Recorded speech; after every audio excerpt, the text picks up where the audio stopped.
All right, welcome back to the channel today, my friends, and have I got a good one for you, or probably a better word is a crazy one for you.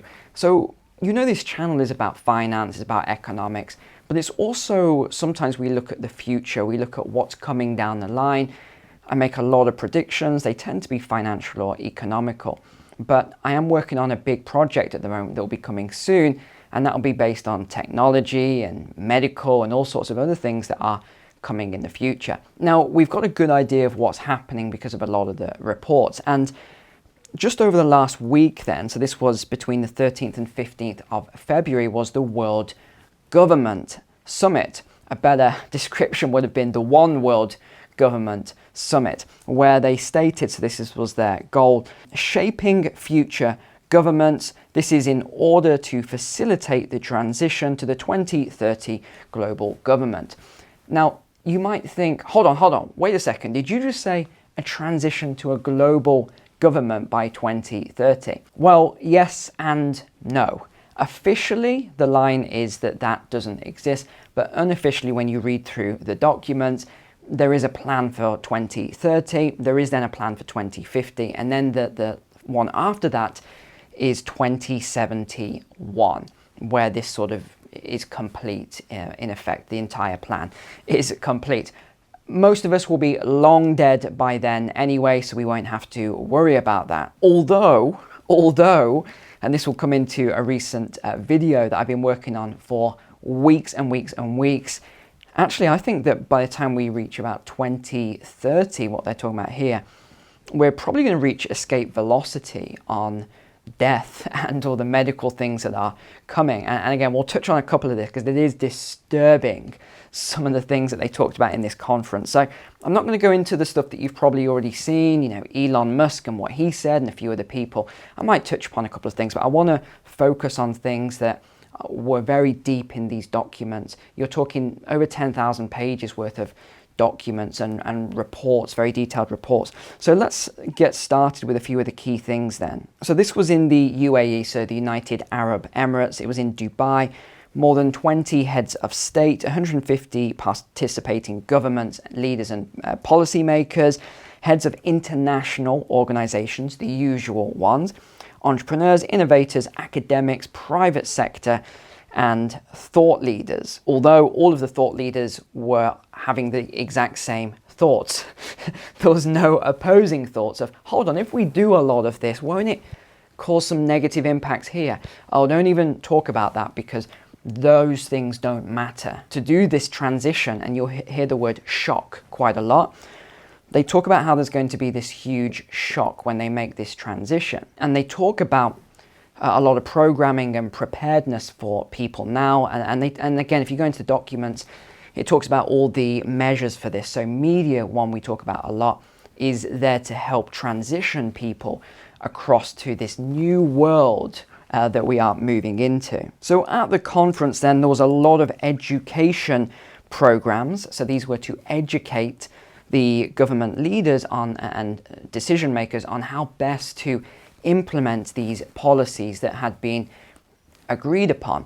Now, it's quite interesting when we talk about Klaus in a moment, whereas he's basically, if you watch the video and you watch his speech, he's putting himself forward as the man to, well, not necessarily head this up, because by that point he's going to be even older than he is now, but he's talking about the sort of people that he thinks will be great for this. I made a list of those three names.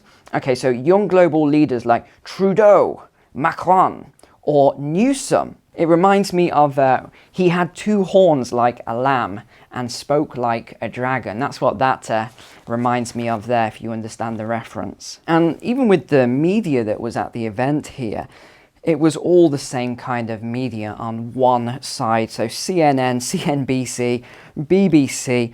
Then you had organizations like the United Nations, the IMF, and then we had the pioneer of the smart cities, the 15-minute cities, the World Bank.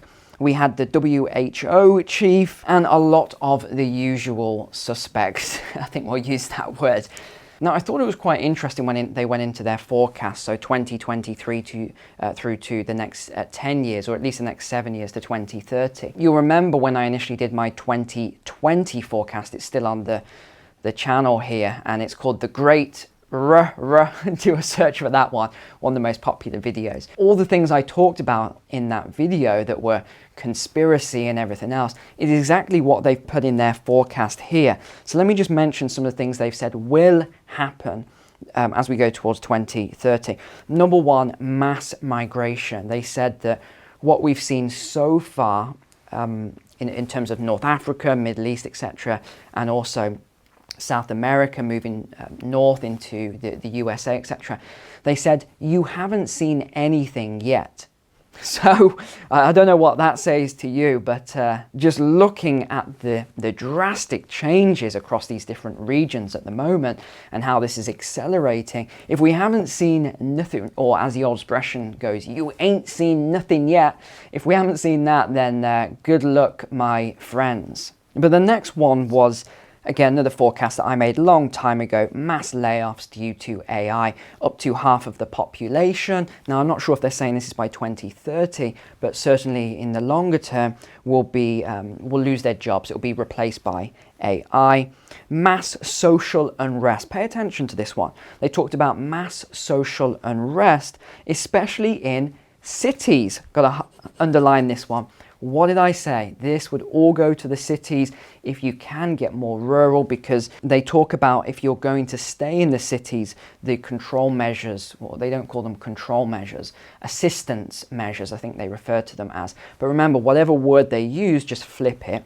And they talked about the merging of humans and technology. In fact, it will be difficult to get anything done in the future unless you have the right biotech or what I would call the mark, or what we would call the mark. So this was an actual statement they were talking, and again, we can reference this even from a biblical perspective, where it talks about how you won't be able to in the future do any transactions in the marketplace without the mark. And that sounds to me a little bit like that, where if you're in the city, you can't go into the store. In fact, perfect example, let's prove this right now. Have you been into these Amazon Fresh stores? Because I went into one of them when I was in London, and I didn't understand how this thing worked at all. I had to ask the one employee who was in there, and he explained that I had to swipe my, scan my code, which then was on the phone. But in the future, this will be in this hand. And then you walk around, and what does it do? It sees your face. So it's using the facial recognition technology. And then if you pick up an item and put it in your basket, it knows that you have done that. So we're moving very quickly into this dystopian world now. There were a lot of other fascinating documents, even with the amount of that I consume and read each day. I haven't been able to get through all of these. We are talking over 10,000 pages, and some of it is quite detailed. So one thing we have here is Government in 2071. This is a very enlightening guidebook. I recommend you have a look at.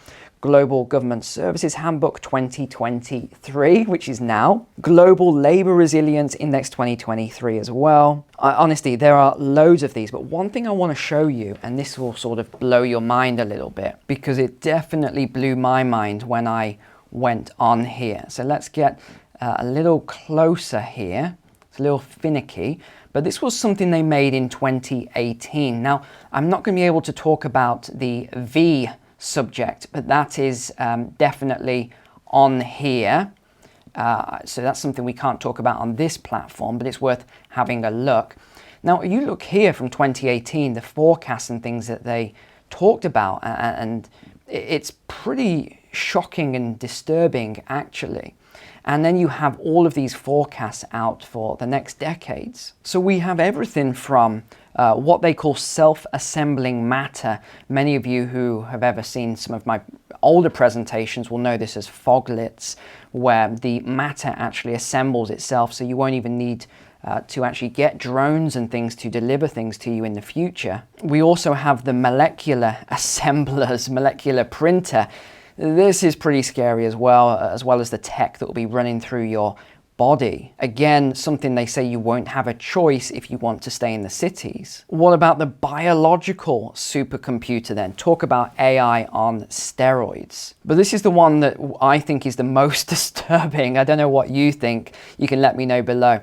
Did you ever watch Black Mirror and you saw this episode? This is called a transcended video game. But I watched it and I was hooked on that episode. How the guy who was a psychopath could take a tiny bit of DNA from a person, put it into this machine that was like a supercomputer, coded it, and actually put you into a video game where you became his slave.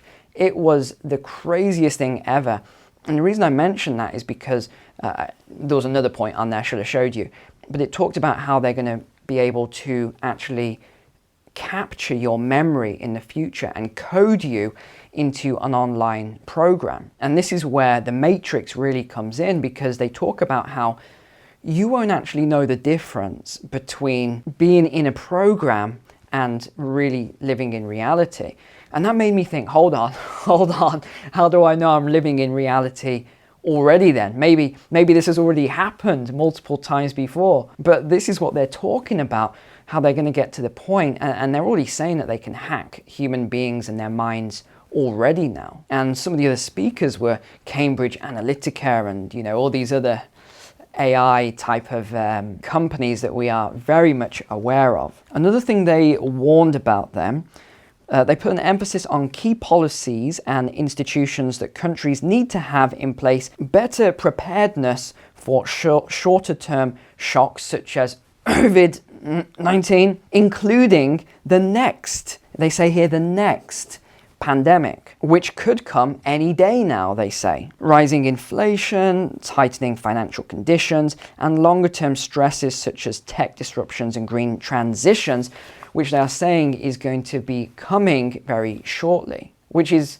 funny because you then have the other arm of the government, which is the media, who actually say the complete opposite. Oh no, everything's fine. Look at this strong economy.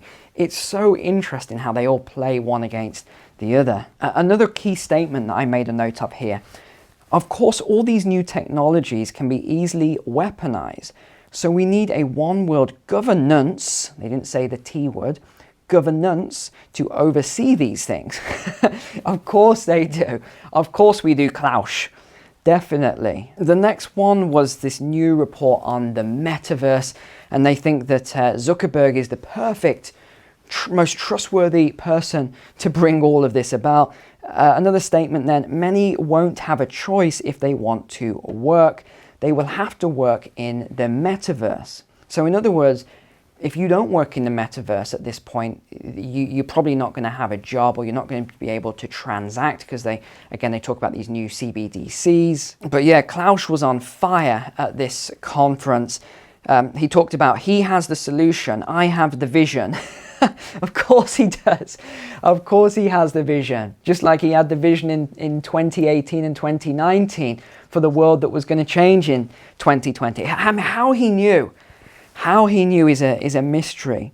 He also said, whoever masters AI technologies in some way will be the masters of the world. We then had the UN Secretary General, again said a lot of things, but he said short-term policy making will not work and the world will have to reinvigorate multilateralism. He went on to say this applies to every challenge we face. So there's nothing going to be omitted. Every challenge we face should be part of this one world governance system. So one thing they didn't make clear anywhere, and I've really gone through, was who is going to be in charge of this one world governance. It's hard to say, but I'm going to guess, I think it's going to be to do with a number of organizations, from the United Nations, from the WEF, and then they're going to have, again, WHO and all these other three-letter organizations, but then they're going to create probably some new organization that sits above all of them. And this is where they talk about this young global leader coming in. But we've been warned about this. We've been warned that someone is going to come along, you know, this one world sort of leader. He's going to be very charming, and, you know, he's going to appear to be, you know, the savior and all this kind of stuff. I don't think it's going to be any of those three men, Trudeau, Macron, Newsom. They've already showed their cards. So look out for someone new would be my forecast. Another thing that Klaus said then was that the world has deglobalized. However, now is the time to re-globalize it again, but in the right way. So you've got to read into that. What does he mean? Well, he means the way it was done before wasn't the right way. And that's not surprising now when you see all the businesses that have collapsed, all the jobs that are collapsing, this huge transition. We then had this, which was really worrying. His name was Dr. Roger Kornberg. This was, I don't know what to say about this guy, but he basically said that when the next pandemic strikes, which could be as soon as tomorrow, and then he went on to say all this stuff about it. Again, all that stands between that capability and its implementation is the slow pace, the bureaucracy, the risk-adverse nature of regulatory agencies. It's a broken system and it needs to be fixed. All these people agreed with him. Yeah, the way we did this time around. How ridiculous is it? I still have to use code words and all this because you're not allowed to say these words on YouTube. He basically said the way it was done this time around was too slow. It needs to be done quicker in future. We need to be able to roll it out. He stopped short of saying to force it on the entire population, but I wouldn't be surprised if he was thinking that. Another one from Dr. Sultan Al-Jaber. He says that we need to bring global emissions down by 43% by 2030, and that it looks as though this is an easily achievable goal as long as everybody commits to what they've said. Now, what have they said? Destroy all the farms in the Netherlands. Yeah, we know about that one. Again, so many statements and predictions here.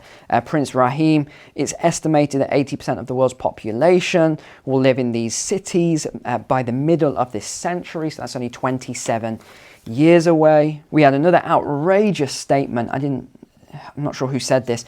Many of the new policies will be designed to keep the human species in check.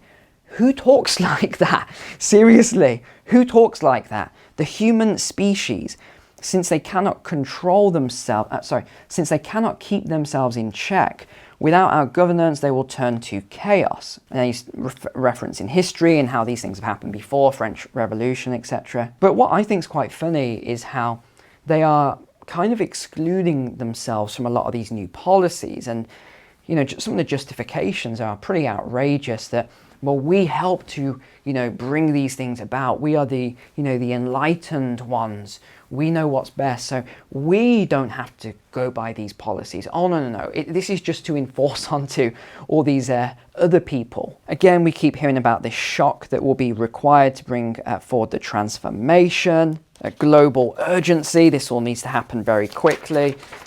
Yeah, overall, I think you get the general idea here. This is not going to be good, my friends. We've got this is just non-stop. Every day seems to be something else. There's this new, I've got enough content now for this channel for the next 10 years, I think, with just all the things that are being predicted and all these new policies and these 1,000-page documents for me to read through. Is going to be quite the wild ride. I hope you get a lot of value from these videos. You take note, you start to implement things for your life, your family's life. And for those of you who are investors, next week, so probably a week and a half, the start of March, I will actually be doing quite a detailed and long presentation within the private community on a lot of things that are coming. I'm going to go into absolute minute detail on future technologies and future trends and all of this, so that we can actually look at, well, how do we